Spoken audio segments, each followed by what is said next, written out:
start traveling solo. So if you are a person who has gone on many trips with friends and family, and then you just want to try solo traveling like on your own, yes, I can show you how.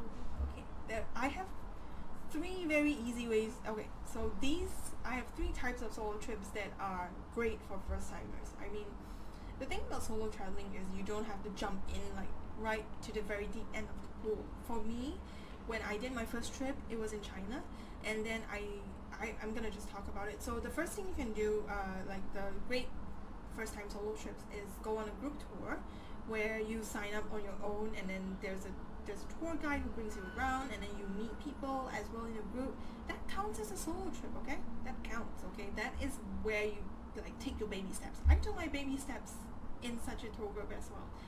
Plus, the next one I'm going to talk about, which is I got you covered solo trip, is you're traveling to a destination where there's people you know so that they can bring you around. So you go there alone, but you have friends around. So for me, my first semi-solo trip to Shanghai was that way. I had a friend who was living in Shanghai, and on the first night I stayed alone in a hostel, and the second to fifth day I went on a tour group to like Shanghai, Hangzhou, Suzhou. So it was like a near Shanghai kind of towns, and I went on that group tour alone. It was very nice. I was staying with the tour guide as well, which was because if you're a single person going on tours, you might get charged a bit more, and then you stay like in a double room with the tour guide. They don't charge us as much.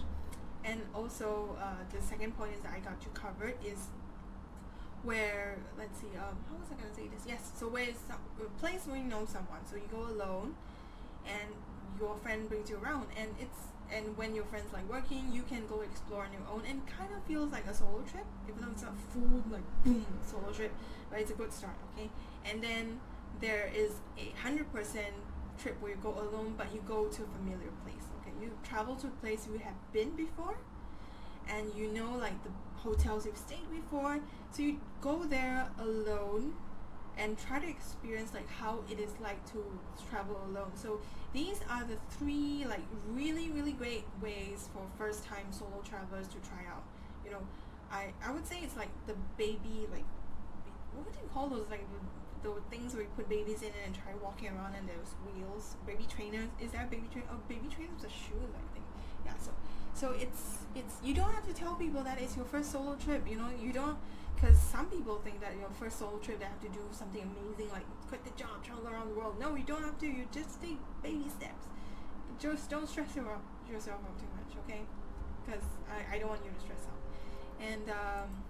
And we have reached this exciting part that I want to talk to you about.